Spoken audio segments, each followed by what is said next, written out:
Breaking now, Princess Leonor and Christian tie the knot, fans react across Europe. Madrid woke up to bells. Loud, echoing, unmissable. The kind of bells that only ring when history is being written. Crowds poured into the streets. Flags waved high. Every camera lens turned toward one moment, the union that Europe had been whispering about for years. Princess Leonor of Spain and Prince Christian of Denmark, finally, officially, bound in love and destiny. No announcement, no countdown, just breaking news that sent shockwaves through royal circles and beyond. Spain's future queen had just tied the knot, and the world could barely keep up. The cathedral stood glowing beneath the morning light, its doors closed, its windows glimmering with reflection. Inside, the atmosphere was sacred, golden light, soft whispers, and the faint echo of the orchestra warming up. It wasn't a state event, it was something more intimate. Yet, it carried the power of centuries. The merging of two monarchies, two hearts, two nations' futures. Princess Leonor stood silently before the mirror in her private chamber, her reflection wrapped in layers of ivory silk. Her gown, understated yet regal, was hand-stitched with fine lace passed down from Queen Sofia herself. Her tiara, the same one her mother, Queen Letizia, wore on her wedding day. A legacy piece, symbolizing continuity, grace, and duty. As her stylist adjusted the final details, Leonor whispered softly, "I want to be myself today." Not just the crown. Those nearby smiled, it was pure Leonor.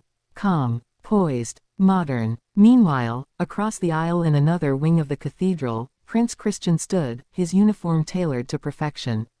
Nervous energy radiated off him. He was every bit the future Danish king, but in that moment, he was simply a young man waiting for the love of his life. Then, the cathedral doors opened.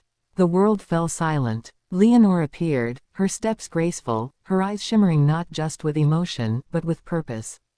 The orchestra began, the crowd rose, and even the reporters stopped speaking. Every second felt like it would last forever. When she reached Christian, there was a pause, a moment so real it felt unscripted. Their hands met. He mouthed two words only she could hear, "You're perfect." And she smiled. That smile was broadcast across continents, sparking headlines instantly, the look that melted Europe. The ceremony was steeped in both Spanish and Danish tradition, dual vows spoken in two languages, symbolizing unity and respect. It wasn't politics that bound them, it was shared destiny. When the archbishop pronounced them husband and wife, the cathedral erupted.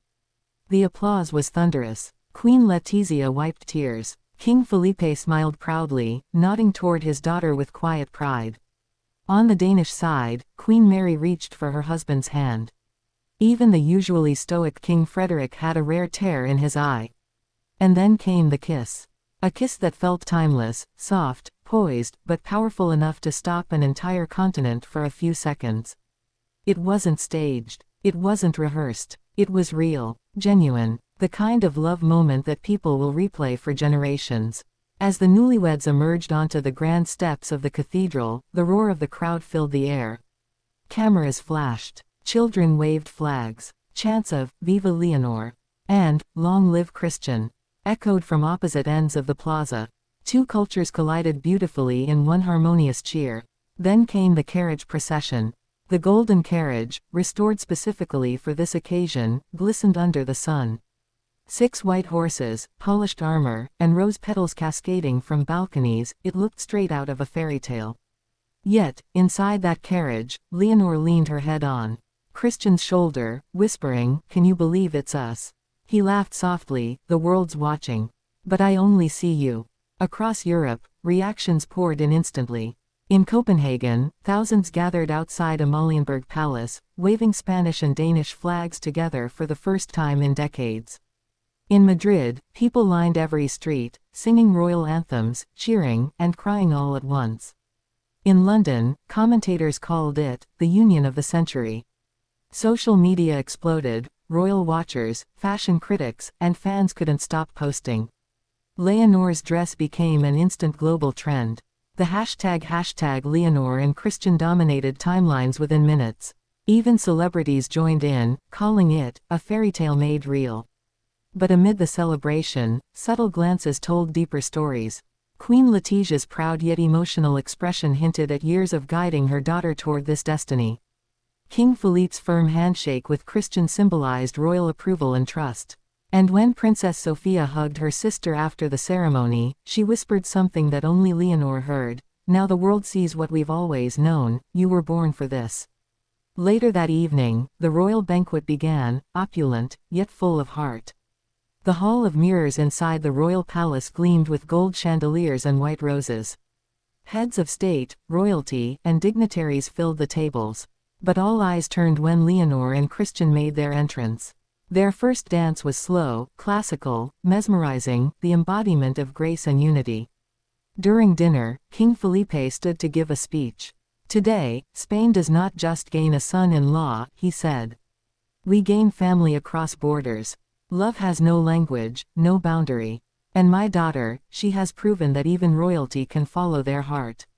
The applause that followed was endless.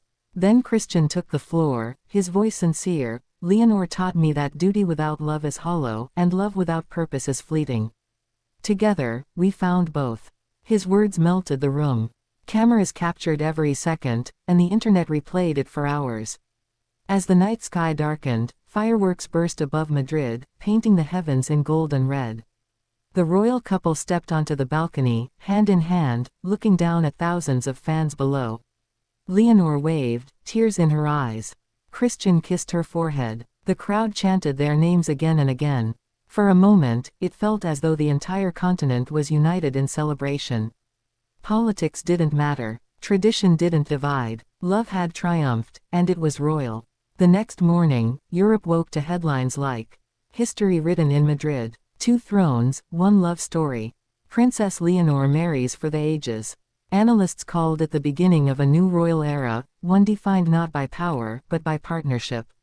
And yet, the true beauty of it all lay in the simplicity of their connection. Beyond the jewels, beyond the tiaras, beyond the expectations, Leonor and Christian had chosen each other. As the sun rose over Madrid, the echoes of the celebration still lingered. People who had never cared for monarchy suddenly found themselves moved by the sincerity of 2 young royals who dared to love openly, honestly, and without fear. The wedding wasn't just a royal event, it was a symbol. A reminder that even in the most traditional institutions, love can still rewrite the rules. And so, as the world moves forward, one truth stands clear: the story of Princess Leonor and Prince Christian is not just royal history. It's living history. A chapter still unfolding, one heartbeat at a time. Because sometimes, the greatest crown of all, is love itself.